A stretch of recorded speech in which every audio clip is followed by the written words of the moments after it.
Okay, Masya, the live has already started. Okay, thank you.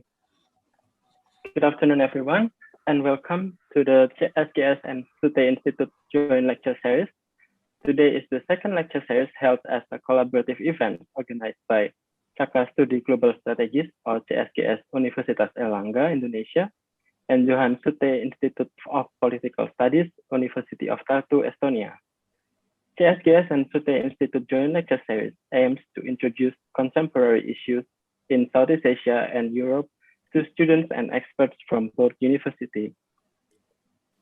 First, let me introduce myself. My name is Johannes, and I will be the moderator for today. Before we proceed with the main session, I would like to introduce our distinguished speakers and outstanding discussants. Today's lecture series, we will have two main speakers for today's session. The first one will be Andrey Makarychev, PhD, from Johan Skytte Institute of Political Studies. Hello, Andrey. How are you? Good, thank you. Andrey is a professor of Regional Political Studies at Johan Skytte Institute of Political Studies, University of Tartu, Estonia. Today, Andrey will be presenting his latest research along with our second speaker and one of my lecturers in Universitas Airlangga, Gede Wahyu Wicaksana, PhD. Hello, Mas Wahyu. How are you? Very well, thank you. Mas Wahyu is an assistant professor at Department of International Relations, Universitas Airlangga, Indonesia. Aside from our distinguished speakers, there are two outstanding discussants who will be joining us in today's session. The first one, we have Aleksandra Yatsyk, PhD. Hello, Aleksandra. It's good to have you here. Aleksandra is a researcher at Free Asia Foundation. And our second discussant will be Ibu Sukawarsini Djelantik, PhD. Hello, Bu Suka. Thank you for joining us today. Hi, good afternoon, everyone. Bu Suka is an associate professor and head of international relations study program in Universitas Katolik Parahyangan, Indonesia. Aleksandra and Bu Sukawarsini will be delivering their comments, feedbacks, and inputs towards Andrey and Mas Wahyu presentation. And therefore, we are looking forward for a fruitful and insightful discussion in today's session. Today's lecture series, we will be talking about from exceptionalization to normalization, Indonesia and Russia response to COVID-19. In this section, Andrey and Mas Wahyu will explore how Indonesia and Russia develop their anti-crisis policies along with sovereignty governmentality spectrum, and how Indonesia and Russia find a balance between the two poles of this continuum. Today's lecture series will be divided into three sections. The first one will be the first presentation from Andrey and Mas Wahyu for approximately 20 until 30 minutes. And in the second section, we will invite the discussant to deliver their comments, feedbacks, and inputs for the presenters. And in the third and last section, we will invite the audience to deliver their questions. Before we start the presentation and discussion section, I hope all of the audience will cooperate by muting their microphone so that the both speakers and the discussion will not be disturbed by any strange noise. For all of the audience who wants to ask a question, please write on the chat section, and our team will be taking note of it and allow you to deliver the questions in the last section.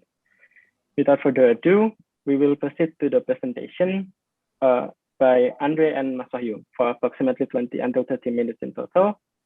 Andrey and Mas Wahyu, time is yours. Thank you very much. Can you please enable my share screen function, because I can't share my slides so far. It would be very helpful if the screen is enabled. Well, first of all, thank you very much for this very detailed presentation for our joint initiative, which is the basis for today's session. And in my 15 minutes, I would like to just very briefly give you a very general picture of how we started to co-author a paper, and we are only, I would say, somewhere in the middle, so this is not a fully fledged research so far. It's going to be much more matured, hopefully by June. But we are presenting today our preliminary results that basically stem from our previous conversation on how can we make use of our interest to political theories and theories of international relations, and how we can balance this interest with some interesting empirical cases. And we decided that one of the most interesting cases right now is COVID-19. And since there is already some political debate and academic debate around the pandemic, we thought it would be useful to somehow contribute to this discussion and to use some of the concepts that are known to political scientists and specialists in international relations for years, but they were not applied so far to the sphere of COVID-19 pandemic. And the concept of exceptionalization and normalization, as you can see on the screen, are the two main pillars of our research. And we also wanted to of course, refer to some big names in political theory, but in the meantime, we also wanted to somehow take these concepts of the Western academic environment, Western academic milieu, and trying to apply them to non-Western countries. And of course, Indonesia and Russia seem to be very interesting couple, two countries that might be juxtaposed to each other and compared. So the general framework, a kickoff point of our discussion is whether, and this is a question, of course, whether the crisis triggered by COVID-19 is detrimental for liberal politics, for democracy around the globe. Especially this question is sharp and acute since we know that the most recent report of Amnesty International claimed that democracy is in the defensive and it's declining, and Human Rights Watch also joined this discourse of, let's say, deep concerns about the state of liberal politics in general and the democracy in particular. And we also had in mind a question of whether the COVID-19 crisis and the general state of exception, which is related to the crisis management, whether all these events blur distinctions between democracies and not democracies, or make this distinction less significant, less meaningful, less relevant, and whether this is just a phenomenon that we can observe in the West, or we can also somehow project this to the East as well, in a general sense.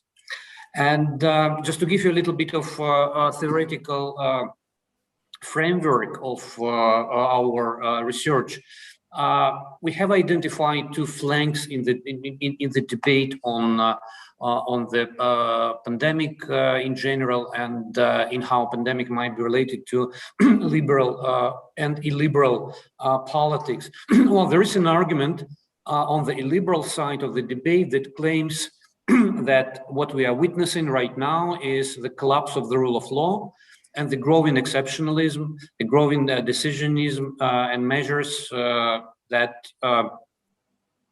drive us to the general state of exception all across the globe, and in particular countries as well.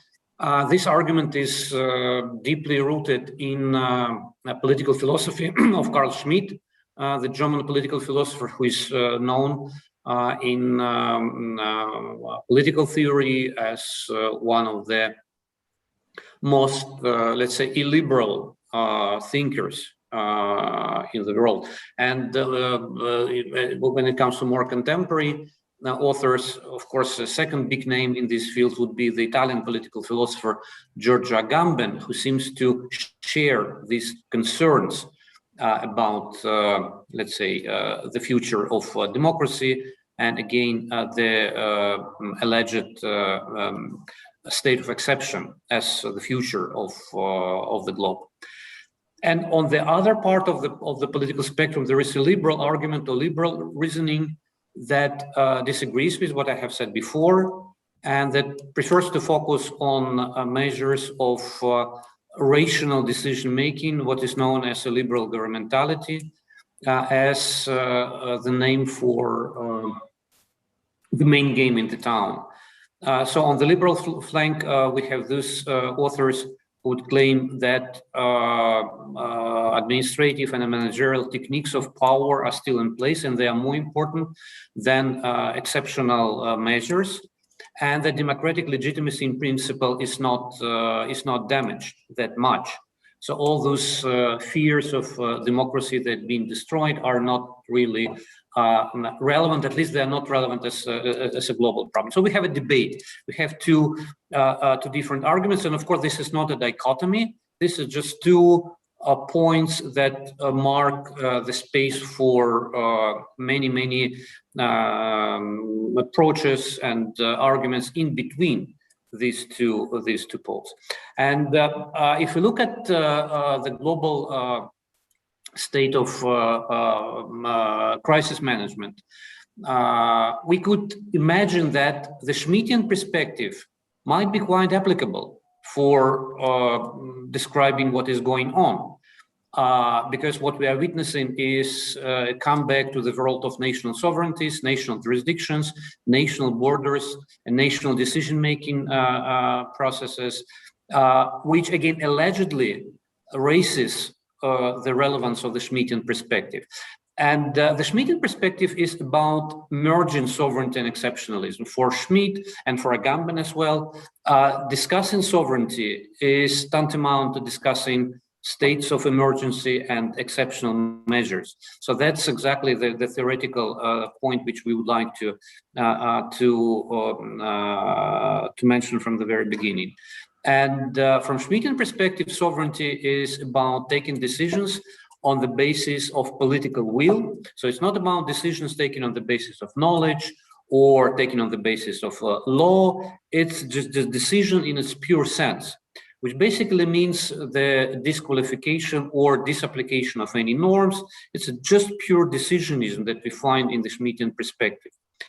And we also find there an idea that when it comes to situations of emergency, like wars, like crises, like pandemics, liberal democracy is incompatible with fighting against those threats and dangers, because crisis management is not about human rights, it's not about democratic freedoms, it's about bans, it's about lockdowns, it's about closures, it's about different restrictions, different limitations, etc., etc. And what matters, I'm just continue to talk about this Schmittian perspective. What matters is not the form of governance, but the resourcefulness of the government, its ability to control society, to impose disciplinary measures, and political will to implement these exceptional measures. So that would be Schmittian perspective. And allegedly, it might look like, very close to what we are observing. But our point is that, in fact, and I'm just trying to explain what we are trying to do in this in our research, that the general picture is much more complex than that. And this general picture also contains multiple limits to exceptionalism. I like this quotation from one of the colleagues that the pandemic requires doctors rather than generals. And that's exactly how we see the complexity of the picture, because those national sovereignties that become very visible since March 2020, in fact, they are very dependent on multiple issues and multiple factors that reach far beyond the sovereign power. It's about healthcare workers, it's about medical expertise, it's about volunteering, it's about individual responsibility, etc., etc. And we also try to prove in our research that sovereignty operates and functions not on the basis of political will as such, but it functions on the basis of the mechanism of biopolitics, And biopolitics is a concept that I can talk about maybe a little bit more in Q&A, but biopolitics is a set of measures that ranks from data collection and up to debates about herd immunity. We also bring aboard the concept of governmentality as a concept that covers rational, responsible, and efficient knowledge-based instruments of problem management that also works on behalf of the sovereign power. And we see that in some conditions,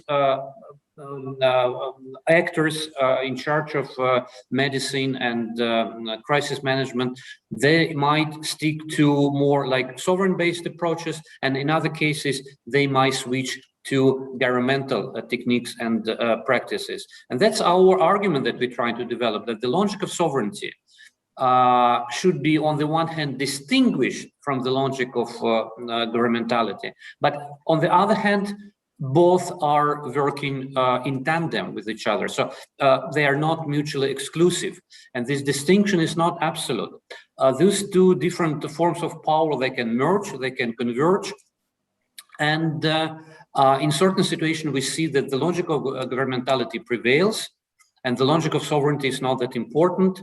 But what we found quite interesting is that even if we see some space for governmentality, it might be totalizing. It might be not necessarily liberal. It might have totalizing effects, and it might be detrimental to democracy. A few minutes about Russian case. It's still in the making.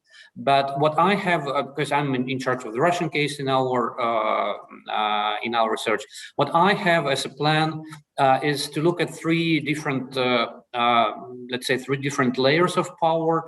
One would be executive power, exemplified by President Putin. Another would be legislative branch by Parliament or the State Duma, and then regions, national units, so as Russians call them, subjects of the federation. Since Russia is a huge country, it is, I mean, center-peripheral relations are always important.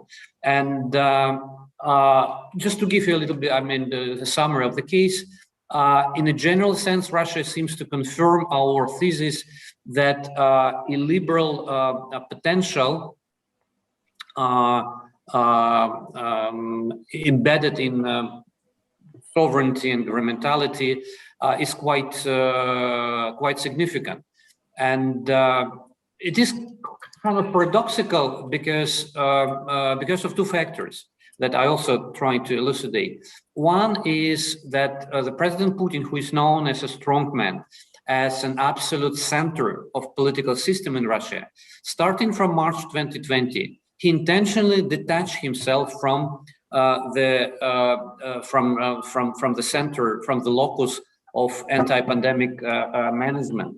And he voluntarily redistributed some of the important decision-making powers to other bodies, especially to the government and to the regional bosses. And that's quite unusual for Russian political system, because we could expect Putin to concentrate power. We could expect Putin to exert power even more than he did before. No, what happened is the decentralization of power mechanism. But again, it did not result in any democratization of Russia. That's one of the paradoxes that I'm trying to tackle.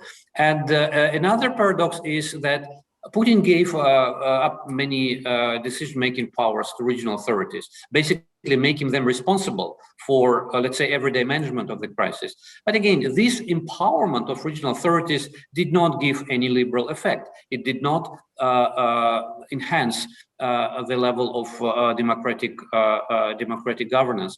And this situation was nicely described by the recent report of the Liberal Mission Foundation that basically claims that during the pandemic, the state of political rights and human rights deteriorating. The new special voting regime has been introduced, which basically led to practices of electoral fraud and increasing pressure towards different social groups.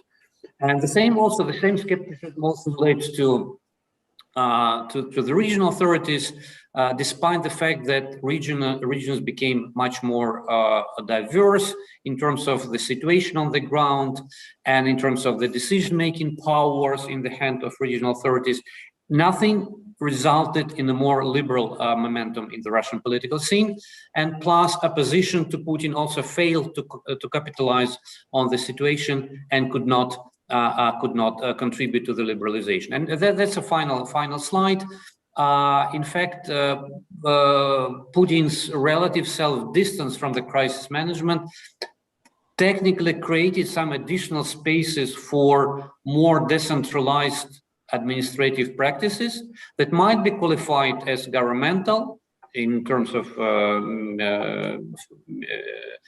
Michel Foucault and his followers, but this governmentality remained deeply illiberal due to the fact that new powers for regional governance did not imply any resources for autonomous policy making, and again, the decentralization did not trigger any democratic effects. So, in fact, that's the main conclusion that I would like to share with you, and I'll pass the ball to my co-author Wahyu. Thank you, Andrey. Johannes, can I also share screen? Yes, I can. Yeah. I think I should. Yeah. Just 1 second. Yes. I think I stopped. Thanks, Andrey.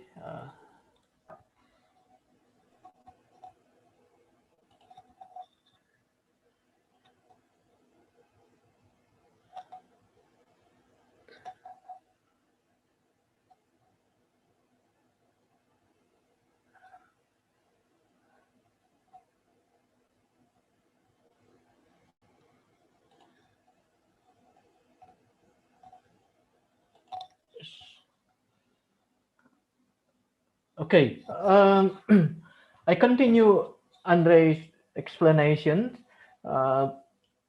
This initiative of joint writing is quite interesting for me.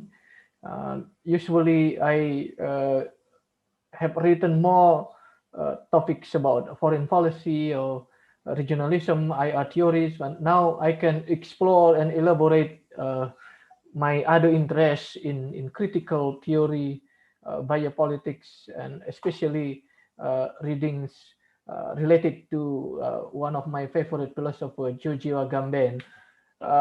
This topic offered, the critical theoretical framework offered by Andrey is really relevant to use to look at what is happening in Indonesia. Indonesian response to COVID-19 is also reflexive of an Eastern society, Eastern polity types of illiberalism.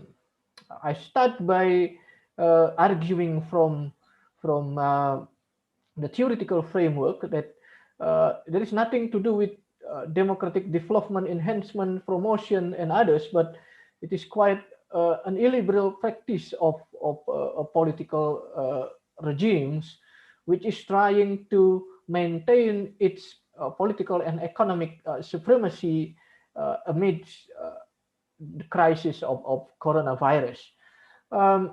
However, in contrast to what is happening in Russia, where President Vladimir Putin is distancing himself from the COVID-19 crisis management, in Indonesia, the government of President Joko Widodo finds a fresh opportunity to strengthen its sovereignty. Sovereignty, as we refer to resourcefulness of the government to control or to discipline societies. This is a fresh opportunity for the government, the ruling regime, to reorder Indonesian democracy, to reorganize power distribution between the central government and the local or subnational governments. As we understand, Indonesia has been heavily decentralized since democratization began in 1998, and local government received plentiful authorities to govern themselves and leave the central government are in charge of several strategic areas like foreign policy, justice, religious affairs, security and defense, while more administrative power is delegated to subnational units in the provinces, in the cities and regions. And this become structural problems to Jokowi government at the beginning of the COVID-19 outbreak in Indonesia. If we read newspaper reports, academic analysis, we see that there was robust but troubled responses to COVID-19. The government and the public are generally confused of what they had to do in dealing with the crisis. The government tried to establish a system of response consisting of state-controlled forces like the active general, the government ministries, officers, experts, think tanks supporting government policies, but it did not work to the people. This is because of the central government cannot fully control what the local governments were doing to cope with COVID-19 crisis. At the same time, Indonesian politics is so fragmented.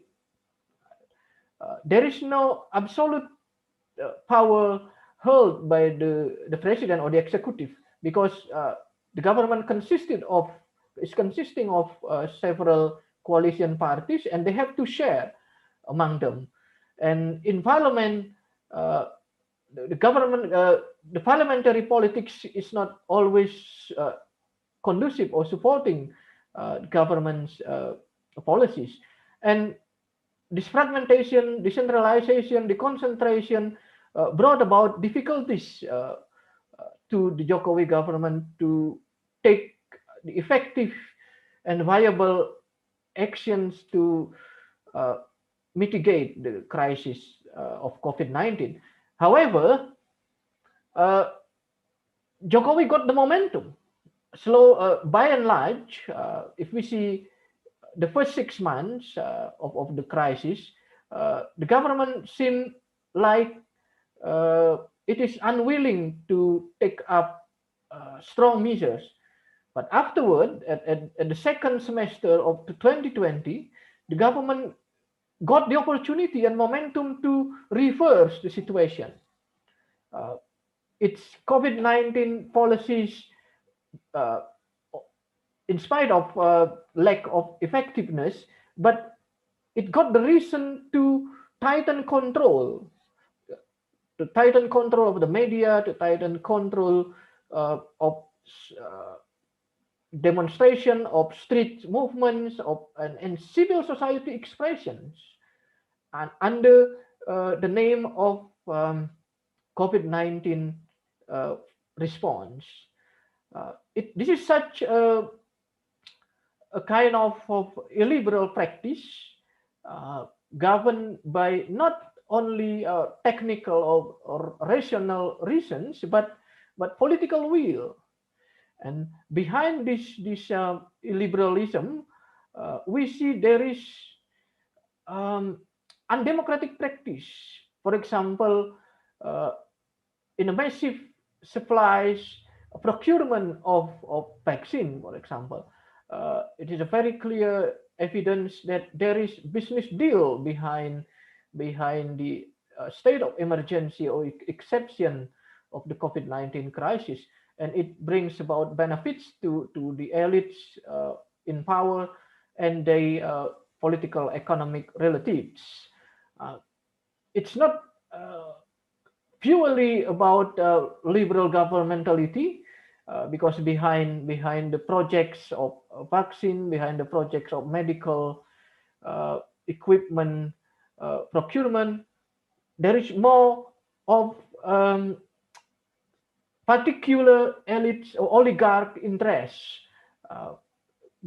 moving the government, influencing the government policy making. And just like in Russia, although the patterns of how the president or the executive govern the crisis so differences at the early stages, but normally after 6 months or nearing 1 year of the crisis, the government starts to fully control not only democratic expression, but its opposition. Now we see Indonesia is quite illiberal. Very difficult to find out opposition which can express their disagreements toward the government so freely, like 10 or 15 years ago when we started democratization. One example is the apprehension of a critical Islamic figure like Rizik Shihab, who has been very critical of government policies, and the reason to bring him to court is about violation of health protocols. Behind this, I believe there is ideological conflict between the pluralists and the Islamists, but the mask of this political acts is quite about ideology, about disciplining the society, and at the end of the game is the government, the Jokowi administration, the ruling regime can regain what we call as absolute power, or the democracy which is not liberal and democratic at all. It's something like the construction of illiberal polity amidst the COVID-19 crisis. I think this is my additional points. We are going to develop this discussion further in our paper, of course, with the help of comments and questions by the discussion. Thank you very much. Thank you, Mas Wahyu, for the insightful presentation, and thank you, Andrey, for an interesting and intriguing topic. We will be interested to read the paper when it is published. As it is very interesting how Andrey explored that in Russia there is an illiberal potential embedded in the practice of sovereignty and governmentality as two pillars of the ruling regime, and as apparent in the three different institutions of power, both in executive branch, parliament, and the regional authorities. And Mas Wahyu has explored how in Indonesia the COVID-19 crisis provides a fresh opportunity for the government of Joko Widodo to strengthen his regime sovereignty and at the same time reduce the space for liberal democratic expressions and movements. And now we will proceed with the second section. In this section, I would like to invite our discussants to deliver feedback and comments on the presentation. First, we will have Aleksandra. Aleksandra, time is yours. Thank you. Actually, I'm not a very good discussant in terms of critics, because I actually shared the framework that Andrey and his co-author suggested for analyzing Russia and Indonesia regarding management of COVID-19. So I really like the idea to apply this theoretical framework to the analysis of two cases. And I also like the idea to compare these two countries. I think that it's quite unusual in this regard, and mostly because of existent, I would say, cliche in academic world to compare Russia with so-called European countries, so located in the European part of the world. So I agree with the authors that in case of Russia, the pandemic reinforces the incongruence between different spheres of power relations, and particularly between sovereign symbolism, as Andrey is writing, and technocratic governmentality. And I think that it is indeed a very good illustration of Russia's specificity of this tension. And I would like to see this argument more developed. I also find interesting a point about development of this sovereignty governmentality balance from the perspective of different levels of power relations in Russia, and that definitely not only view from the perspective of the center is important, and especially center-peripheral relations in Russia is very important. So I like these examples in terms of illustration, the arguments. I also like the example that Andrey used to illustrate the situation of tension between sovereign and governmentality. For instance, he is talking about the so-called extended holidays last year, which was used for strengthening the sovereign power and using for constitutional amendments. So interestingly, that, for instance, this year again this idea was used, and Putin suggested again these extended holidays in May.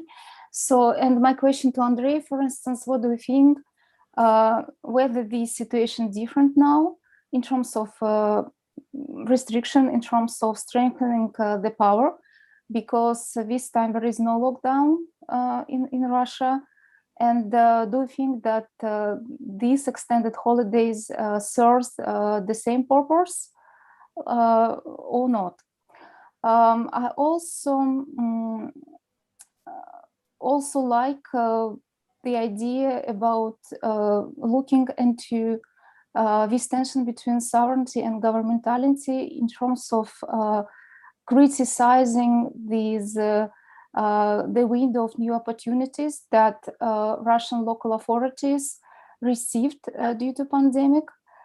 And I also agree with the authors that it seems to be that the local authorities didn't use this opportunity to take more power, and they didn't use this opportunity to be more autonomous.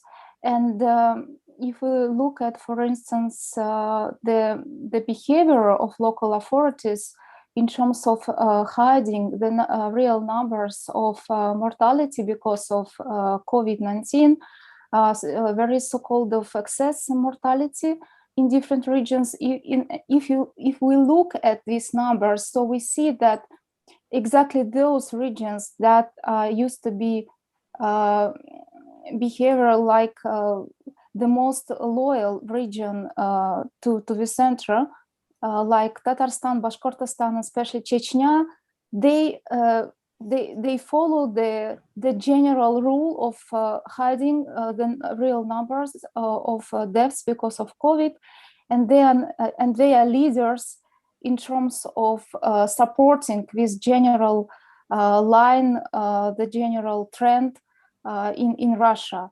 So they are not acting like an autonomous regions. They act like the regions which admit the power of the center.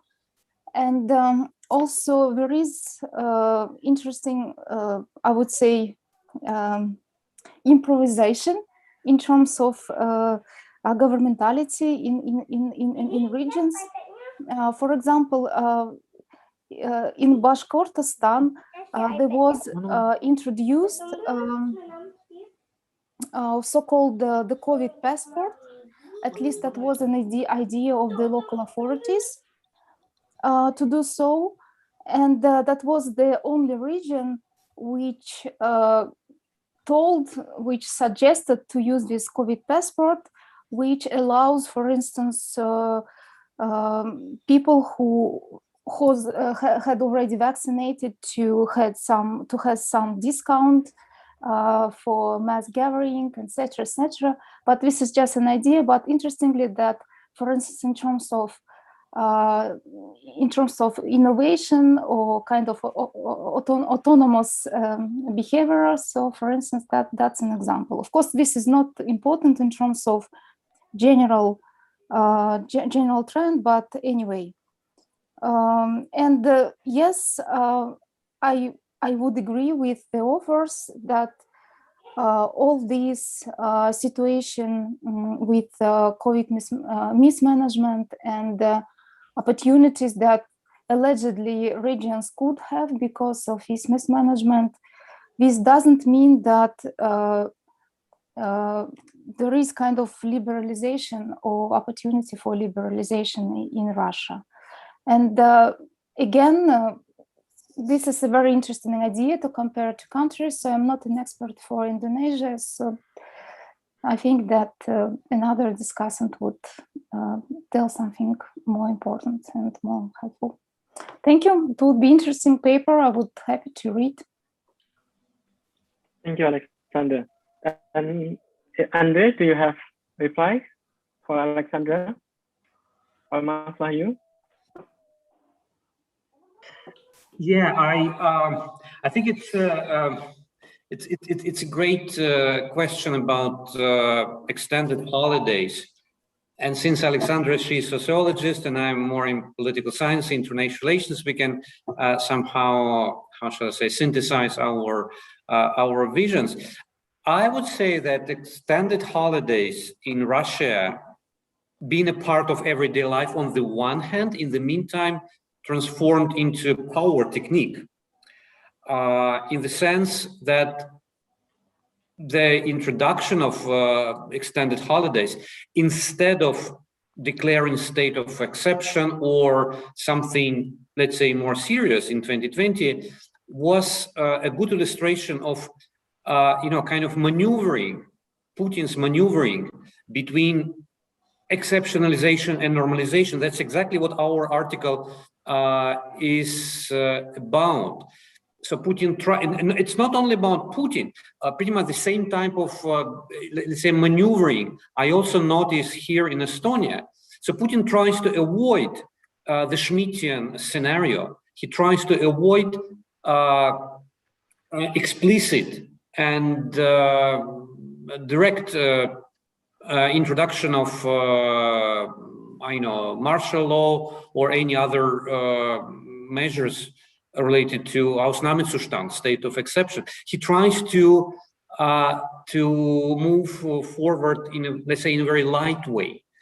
And that's exactly what demonstrates this, how shall I say, spaces for maneuverability of the regime. When needed, they go for exceptionalist discourses and exceptional policies. For example, when they need to repress opposition, they can use the exceptional argument, saying, oh, but you are gathering in public, you are violating sanitary rules. It's not about ideology, of course. It's just about we are arresting you and we bringing you to the court, to the justice, because you violate the protocols of exceptional times.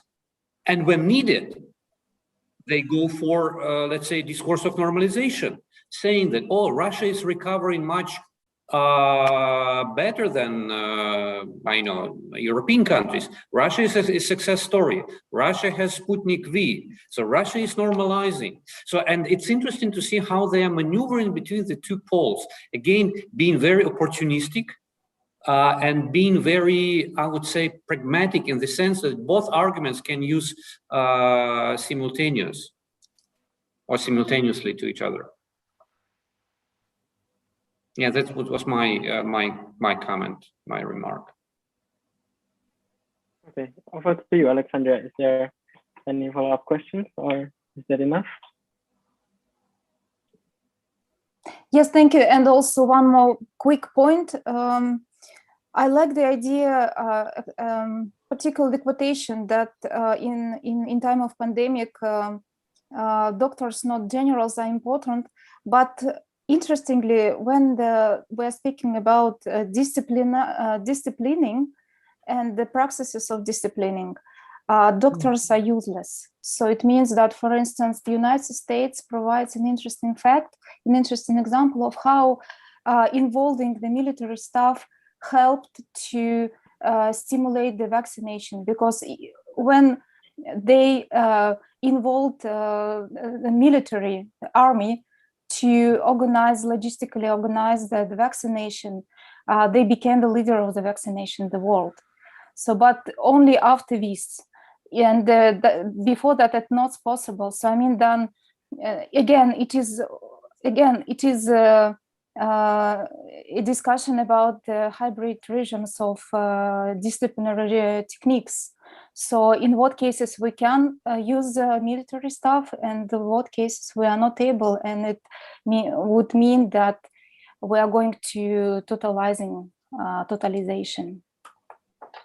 Right, another great point. I mean, I didn't start unpacking this doctors versus generals metaphor.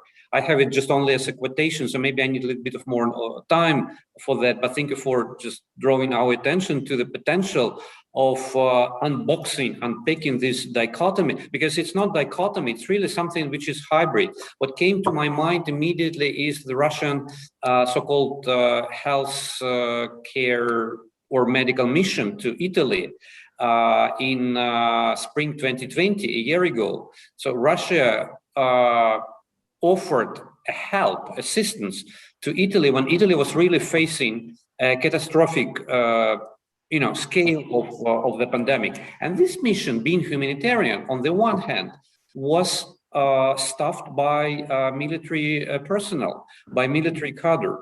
And that's, I mean, on the one hand, yes, it's about humanitarianism, it's about doctors, but in the meantime, those doctors, they were wearing military uniform. That's an interesting hybridity that we can see even in this specific case. Thanks. Okay, thank you, Andrey and Aleksandra. And now, shall we proceed with the second discussion? Bu Sukawarsini, I will share your PowerPoint. Thank you, moderator, for your introductions. And first of all, I would like to say congratulations for Andrey and Mas Wicaksana for the incoming articles. I'm looking forward to see the final work of it. I think it's going to be very interesting, especially since it is going to be comparing between Indonesia and the practice in Russia. Okay, so I'm trying to write or to say some things about Indonesian and Russian anti-COVID-19 policies as non-Western case of illiberalism, as stated or as written by our two writers or two authors here. Okay. Let's see. Continue, please. Yeah.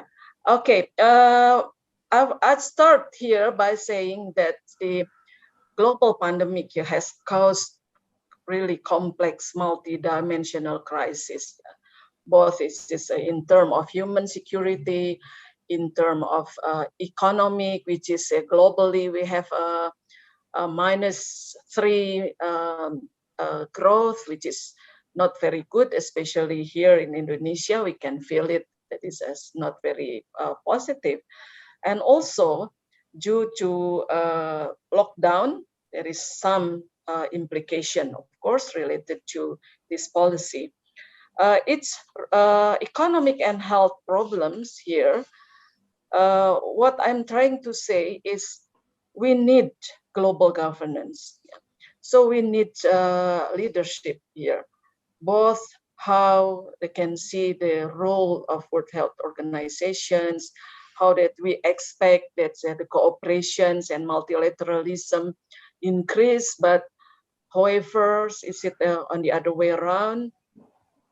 So the world is actually have a need, the greatest need to cooperate, both government as well as non-government actors, because non-government actors have greater flexibility, because bureaucracy and etc. in terms of distributing social assistance, for example, or in terms of vaccinations. So as we can see also in Indonesia during this vaccination program, that's the role of non-governmental organization and special groups, interest groups, much needed, especially to support the government activities. Okay, so as stated in one of the article, that a world of allegedly sovereign and self-minded nation states with border, citizenship, and national government, which seemingly validate the argument that sovereignty aims no longer to act on the legal component of the state, but on the biological dimension of life. I agree completely with that, especially that is the fragility and vulnerability of the sovereign authority in times of emergency. Okay, before I go to further commented on the authors here, I would like to use this opportunity to introduce my new published book. Yeah, it's not really new because it's about 1 year ago, just the start when the beginning of COVID-19 pandemic. So it's about November last year. Yeah. So sorry, it's not Global War on Terror. I misspelled. Global War on COVID-19. I have to apologize because this book is in Bahasa Indonesia, so I cannot send to our colleagues here in Russia, Andrey, and our first discussion. What I'm trying to say here is that it's not completely all I'm writing from the first page to the end, but I collaborate with my students. I'm collecting what is the policies of each nation. Yeah.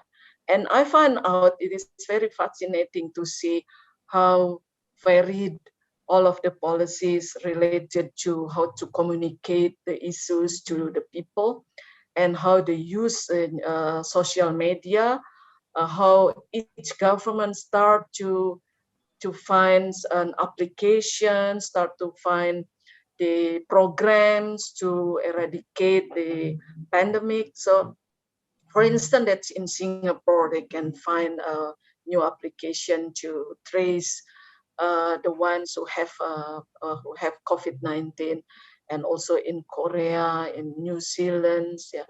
So what I'm trying to say is, through this book, I want to collect all of the policies so we can learn from what happened, because this is history.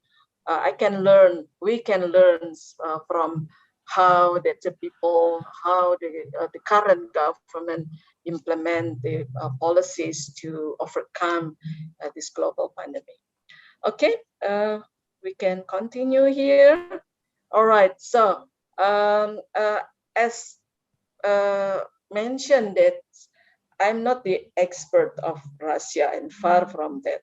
So I can comment on something that's related to Indonesia. Yeah.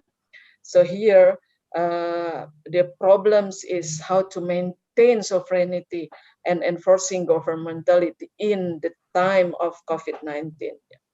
So is it the COVID-19, is it the opportunity to strengthen regime sovereignty, or what it's happened? So what is the implementation, and how is the, in reality, is the regimes get its sovereignty in terms of COVID-19? It's a very interesting question. So it's have been tried to answer here. So here the reduce of space for liberal democratic expressions and movement, let's say. Also, the management of elite fragmentations in terms of opinion, uncoordinated action, tension within the government, as mentioned by Pak Wahyu Wicaksana here. So I can say that is, you mentioned before about the fragmented opinion and uncoordinated action within the Indonesian government, as well as tension within the elite government. Yeah.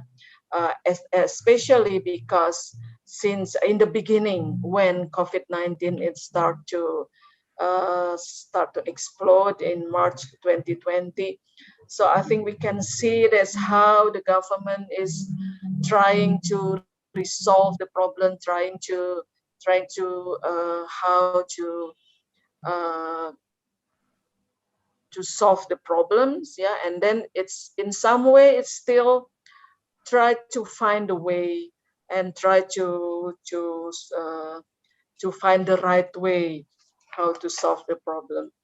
So we can see it's also mentioned by Pak Wahyu here about the case. Yeah, several cases happen all over Indonesia. Yeah, the case of how the Islamic Defender Front create an event that's invite a lot of crowd. That it's also very interesting to see. Later on, I can compare this with what happened in India now. India is the first in terms of what the victims of COVID-19. So I think we must learn from India how that's the government must not lose its strength to implement its policy. Yeah. Okay. So and also another point is because Indonesian have also decentralized government. So it's mean that it's only several ministry in the nations that within the reach of central government, while others is conducted by the provincial government. So in terms of COVID-19, is it also create difficulties to apply national policies? Yeah, however, the government try to create or to coordinate the policies, but still the variety of issues and also the typically the different characteristic of provincial level, as well as also in regional levels in Indonesia. It's create some issues, some challenging issues in terms of how to solve the problems and to eradicate the pandemic. Should we go? Yes. Okay, so another point here is how to balance sovereignty and governmentality, as mentioned by Pak Wahyu Wicaksana. So here, we, the Indonesian government, as I stated earlier, I'm not going to discuss about the Russian case. So a nation anti-pandemic task force, and also under the coordinated by the Minister of Health, try to balance, try to solve the issues, as well as we can see also that is we have National Agency for Disaster Management, which is up to now with still struggling how to coordinate the problems, especially in terms of when we talk about the economic downturns during pandemic. It's create issues, not only economic issues as well as the health issues, but also all of the social problems seems emerge due to the economic issues. So it's the implication is quite wide. Also, we can see in terms of Indonesia, there is all of these national budget have been allocated for medical supplies and medical appliance. Yeah, the increase allocation for that. It's mean also Pak Jokowi's program on infrastructure project much being put aside for a while. I hope it's for a while, so I can say that infrastructure project in some part is stopped because all of the allocation was also changed. And I don't know if Wahyu already mentions about the continuing problems related to our bureaucracy, which is what we know as KKN, yeah, KKN, corruption, collusion, and nepotism issues. As what we heard earlier, the Ministry of Social Affairs problems, corrupt the social assistant, which is supposed to be supporting the those who's mostly needed, but what happened was it's being corrupt. So other critics that which I halfly agreed, that is the government is too slow and have giving inadequate response and action. We can discuss about it. Okay, should we go? Yeah, this is only some the newest response in Indonesia. Yeah, as we can see here, as April the 1st, 2021 here. Yes, it's not very promising number. Yeah, number of death is 40,000 somethings. Yeah, I hope it's not going to be increased. But let we see how the government can manage the issues, especially after the vaccination program. Let me see what is next here. Okay, what I'm trying to say is that we have lesson learned from India. India before was the fourth on the world list of the countries who's affected most by COVID-19, but now is going to the first or the second after US. Yeah, so they call it the tsunami COVID-19 in India, and this is the data or the figures on the 18th of April. Yeah, the highest in the world after the USA, with the death rate 1,675 per day. Yeah. And also they mentioned about the novel coronavirus COVID-19. So we don't know how that we can deal with all of these issues after what the scientists find out about the novel COVID-19. Let's see what's next. This is only the one I want to say that we should learn from the second wave of COVID-19 in India, as I mentioned. It's come second biggest countries affected by COVID-19 after the USA. Yeah. So this is due to when the government loosened its policy related to the social crowd, related to the issues, the protocol, the health protocol that's being loosened after it has been successful at some point to resolve the COVID-19 problems. Next, please. Yeah, okay. So here also some issues related to the incoming of Indians to Indonesia, Indian citizen to Indonesia, which is in some problems due to KKN. Maybe you have heard lately that those who are supposed to be quarantined for several days, but due to KKN, then they given later that the citizen do not have to be quarantined and go straight from the airport to wherever they want to be. I don't know if this happens in other worlds other than Indonesia. It's very very sad story actually, because it's really risk those who's try to protect the pandemic, try to protect the spread of novel COVID-19. Okay, next. I don't need to say the conclusion here because yeah, say this is related to disaster diplomacy, yeah, disaster cooperation that's still been needed.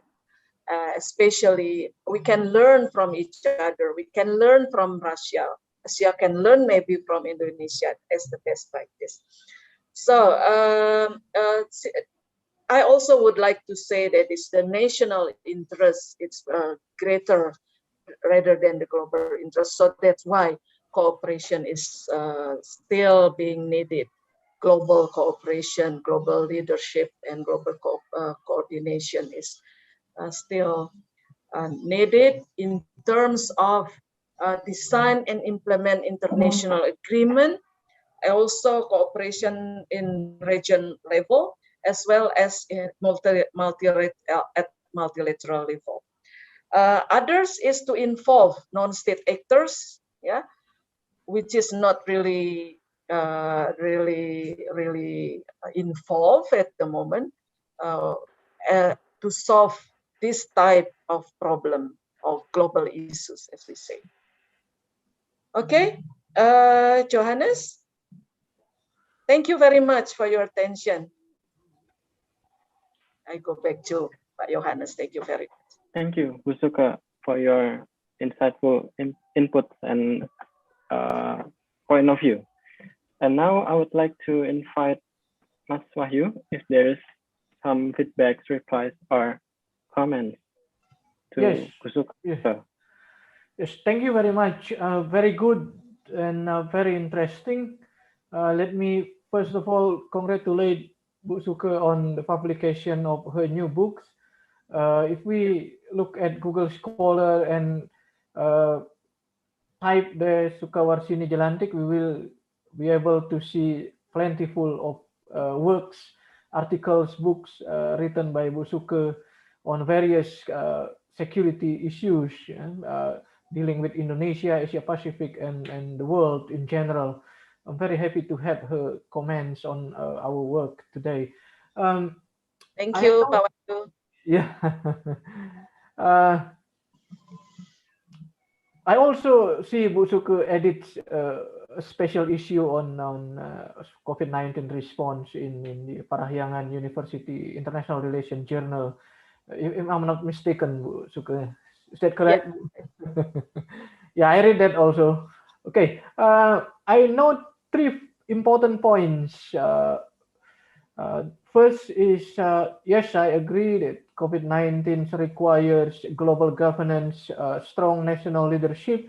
Strong doesn't necessarily mean to refer to full state control or state-led crisis management, but it's more on something about the capability, the creativity, and the innovation of a government to handle the crisis as it affects social, economic, and even political schemes everywhere. It's not only in Indonesia and Russia, but the whole part of the world. We need leadership. We need governance. An author, a co-authored article by Sarah Davis and someone I forget, they note that the world misses the normative value of diplomacy in dealing in managing the COVID-19 crisis, and this is the time for international societies to strengthen the collaboration, not only commitment to interstate or transnational conduct of diplomacy, but the real practice of diplomacy. Yes, this is a very good point. And in our paper, especially in my Indonesian section, I write that on the other hand, instead of showing capable, responsive, creative leadership, the Indonesian government under Jokowi tend to focus more on how to increase their technocratic legitimacy. That they are a technocratic government which is authorized, which is legitimized to discipline the society. And the COVID-19 is the best reason for them to do that. They do not need to show much economic performance, as Indonesian economy is slowed down, and then the government can say this is because of COVID-19.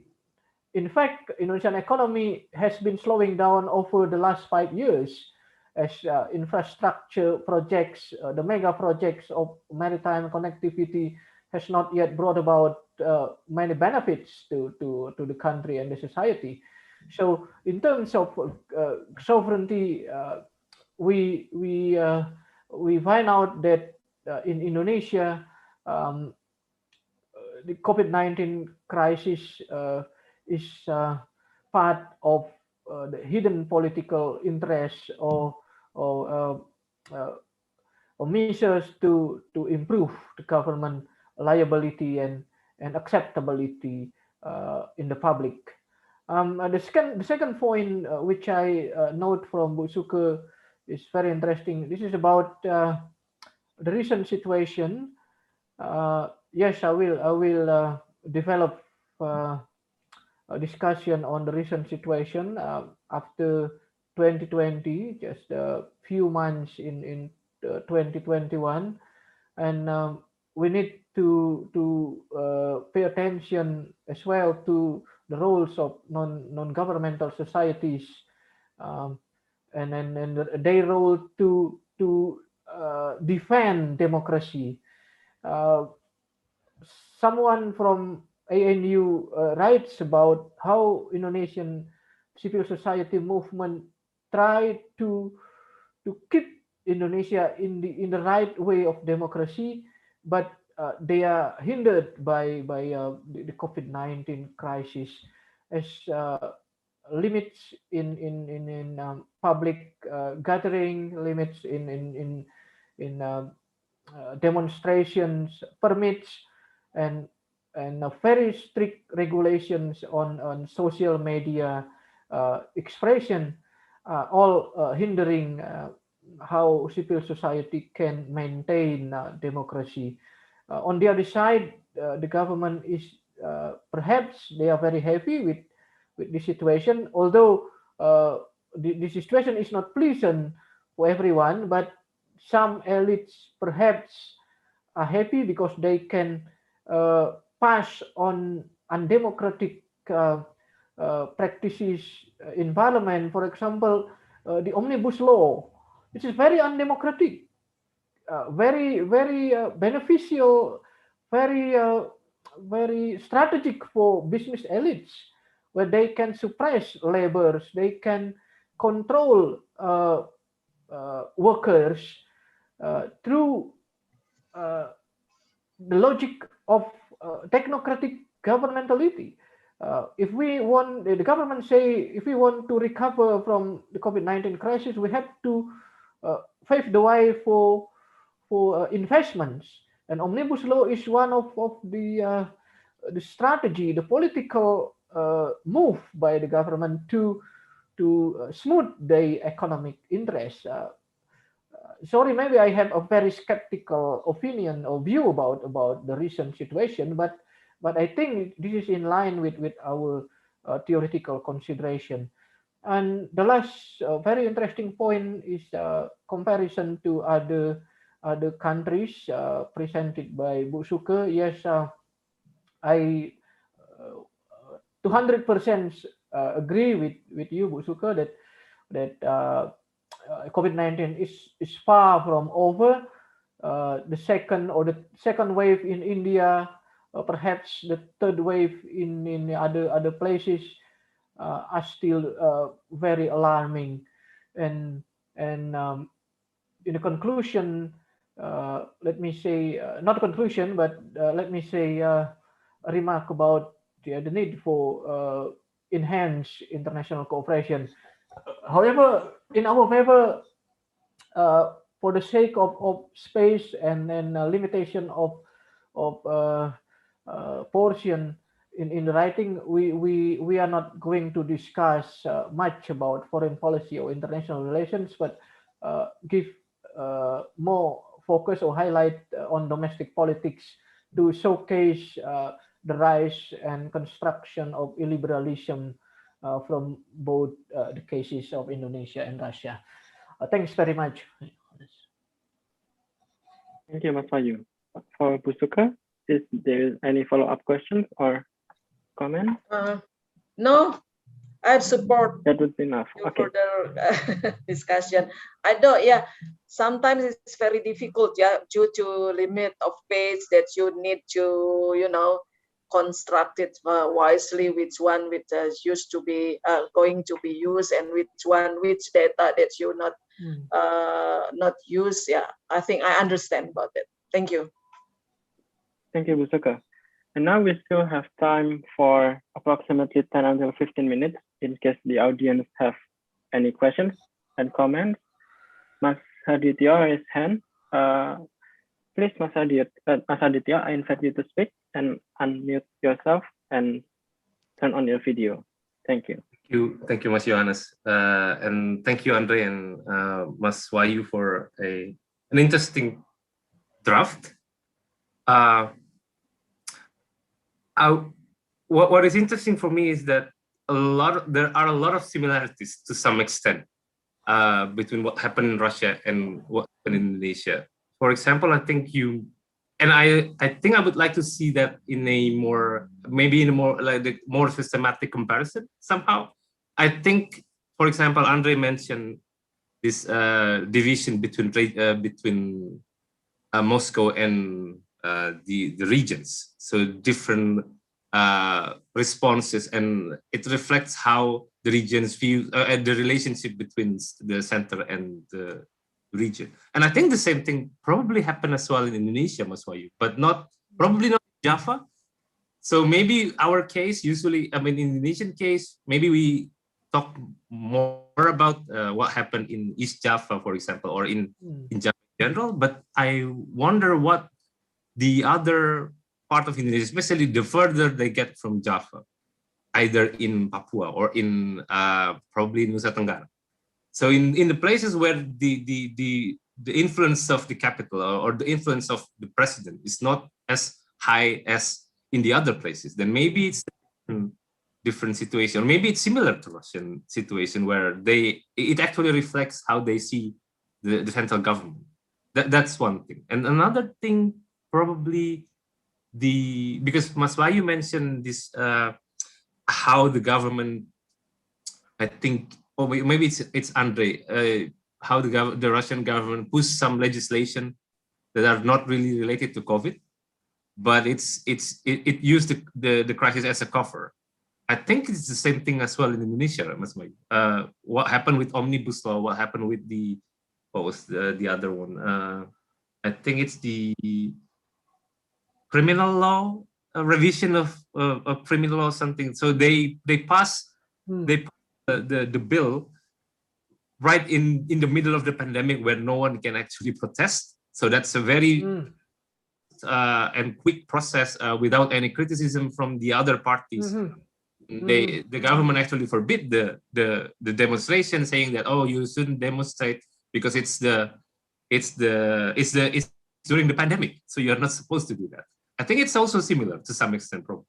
And again, even though maybe in some cases, I think Mas Wahyu mentioned as well that Jokowi is more, is quite different in the way he react to the pandemic than Putin, because Putin is like laid back and he didn't want to push, at least in the rhetorical way, he didn't want to push his authority. But on the other hand, Jokowi maybe push for more of the authority. But I think it's quite similar to, I mean, if you look at the cases, if you compare them, like in I don't know, maybe it's not, maybe it will be in the discussion part. That's what I get. So, and I would really love to see that discussion on the comparison and on the similar, very similar situation, or about the Islamic front. So that's the minority group opposing the government, and how the government actually prosecute them for doing something that the government used to do anyway. I mean, the leader of the Islamic group was prosecuted for I think organizing some meeting or some religious meeting while the attend the other meeting that are not supposed to happen during the pandemic. So it's kind of, maybe it's also similar in the Russian case. So that kind of comparison would be very interesting for me as a reader. Thank you, Mas, Johannes, and thank you, Mas Aditya, for the interesting point of view. Now, Mas Wahyu Wicaksana or Andrey, would you like to? Well, this is a very relevant point, and we really need to now look at how we can structurally make the two cases, let's say, well, we intuitively we do see that they are comparable, but now we need to translate it into, let's say, specific, how shall I say, layers of analysis, and the four of them that you mentioned, like center versus regions, like legislation that otherwise would be much more problematic, like presidential maneuvering, like, you know, formally stepping back, but in the meantime remaining at the center of the political system. And I did not think about Islamic or Islamist groups, because I think, but yeah, maybe we need to look at whether there is some parallels in Russia as well, because we do have regions, as all of you know, with a very strong presence of Islam. It's not that those regions are in an opposition to the central government, but they definitely have their own vision of issues related to healthcare and vaccination and the religious rituals, etc., etc. So I will look at that. Maybe this can be another, maybe it can open another front for comparison.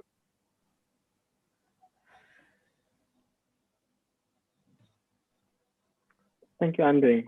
From Mas Wahyu, is there any comment? Very good input from Mas Radityo. This is what I'm thinking about after this webinar, is to talk to Andrey to construct the layers of analysis, more specific points which we can develop in parallel between Russia and Indonesia. This is, of course, we have to do that, and then I think we have some points in common, as Mas Radityo also indicated, from the action of the central government, the nature of central and subnational government relationship, and some legislation, problematic rules enforcement, rule of law enforcements, and the last thing, interestingly, Indonesian politics recently has demonstrated a trend of streams of populism, the growing religious conservatism and religious populism. You know, our vice president is a conservative cleric from the largest Muslim groups in this country, and he had a good relationship with some opposition figures. So he went to Jokowi's camp to become his vice president, but I believe he still maintains a personal relationship with the populist Islamist groups.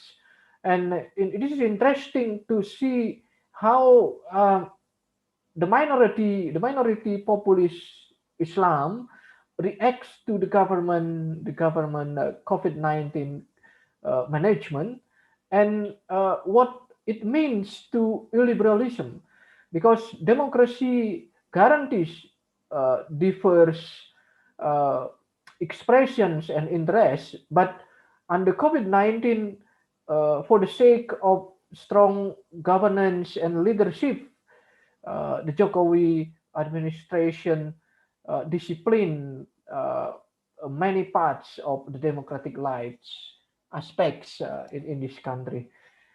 I think that's very good point. And also we have to develop what these comparisons mean to Western or contemporary IR theories. What our political analysis contributes to review or to revise security perspectives of the current IR, the mainstream IR theories on pandemic in specific ways, and on the global political relations in general. That would be our last or final parts of the paper. Thanks. Completely agree. Thank you, Andrey and Wahyu. Natalia, is that okay enough, or another follow-up? Yeah, I mean, I have a quick. Andrey mentioned this. I was initially not thinking about Islam in Russia as well, but I was thinking about the maybe there are some sub-national minority groups in Russia, or maybe a religious group that are being prosecuted as well. Chechen, for example, under the COVID-19 crisis. Oh, yeah. But then I wonder whether, I mean, especially in the Indonesian case, this during the Ramadan, during this month, it's kind of the government tried to deal with a very difficult subject, because the tradition of Ramadan is that I mean, it's very anti pandemic measures. So it's very difficult, right? Even in last year, there are very different circumstances.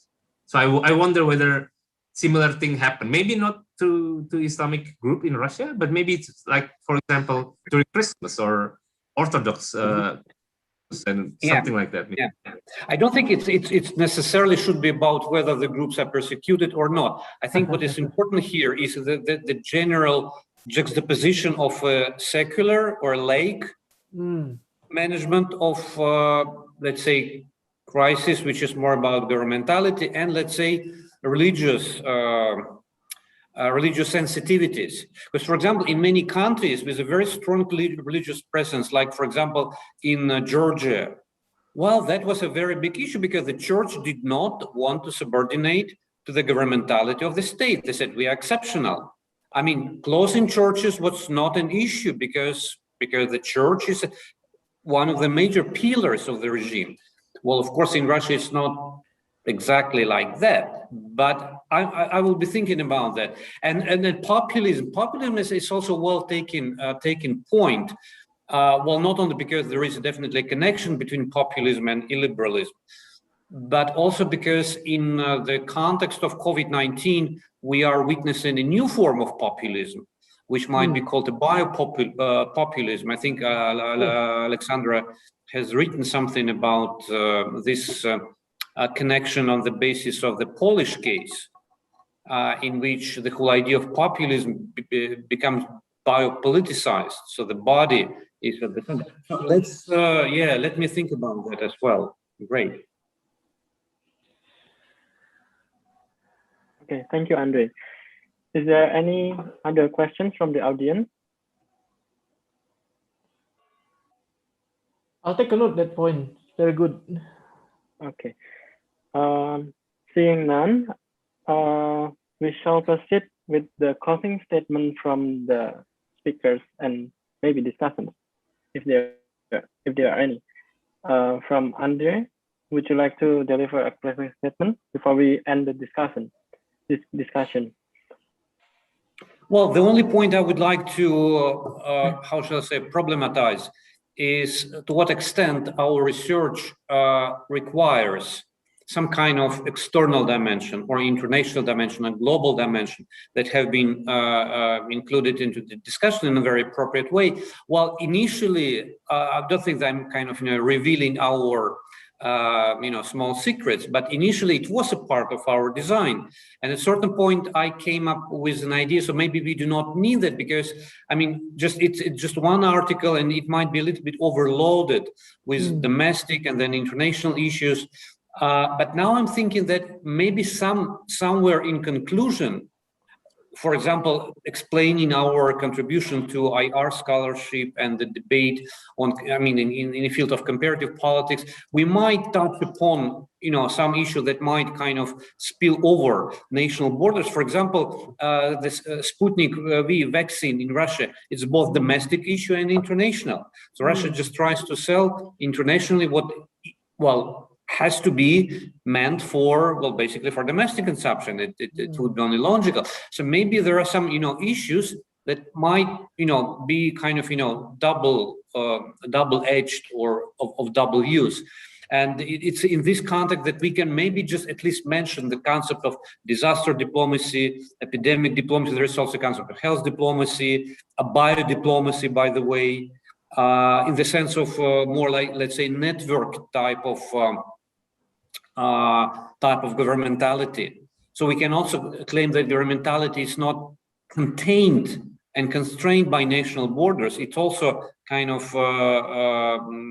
spills over or reaches beyond national borders. So governmentality is cross-border, a cross-border phenomenon. So maybe something like that, but at the very end of our analysis. Thanks. Thank you, Andrey. I would like to invite Mas Wahyu to deliver a closing statement. Yes, I agree with Andrey, and I'm also thinking about almost similar trend recently taking place in Indonesia. The government is trying to reduce its dependence on external vaccine supplies, especially from China and other countries, and it tries to develop and expand domestic vaccine, and it is also expected to import the vaccine to some countries for foreign policy objectives, like for science diplomacy or economic diplomacy and others. But the thing is, it is still far behind Russia, in which the Putin government has claimed Sputnik as one of the top global vaccine effective for COVID-19. But Indonesian government has not yet been able to say which of its vaccine formula is to be promoted globally. And there is a trend of using this resource, technology, and technocratic approaches to reconstruct the way foreign policy is carried out by the Indonesian government. It's a good insight for our paper. And also, we can extend sometimes the discussion to how vaccine nationalisms are dealt with both in Russia and Indonesia. But that's for the next chapter of our discussion. Thanks, Johan. Right. Thank you, Mas Wahyu, and thank you, Andrey. From Aleksandra and Buzuka, is there any closing statement? I would like to invite you to deliver a closing statement. Well, I just thank again for this invitation. It was my pleasure to give my comments, and it was my pleasure to participate in such a great company. So thank you again. Thank you, Aleksandra. Yeah. As for me, I would like to, I would like to congratulate Pak Wahyu and also Andrey. I hope that we can see your final works. Is it going to be a book or is it going to be a journal article? No.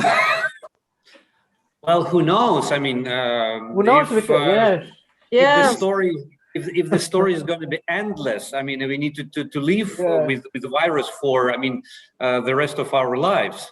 So why don't we just think about something, I mean, larger? But so far, it's only article. So far, it's for journal article. And who knows, later we can write more about these topics, Andrey. We compare Asian and European Union, and then other topics, and we can compile in a book. For that, we need a project. Yes. Like Estonian Indonesian project. Yeah, Estonian Indonesian project. Yeah, hopefully next time. Yeah. Thank you. Congratulations. Thank you, Bu Suko. And that concludes our lecture series for today. But before we end the lecture series and the session, I would like to invite all of the audience to a photo session. The committee.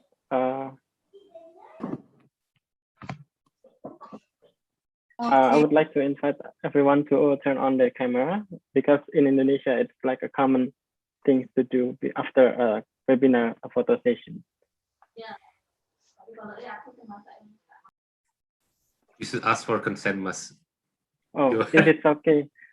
Because the picture might be, I don't know. I want to say hello to Mbak Ani. Hi.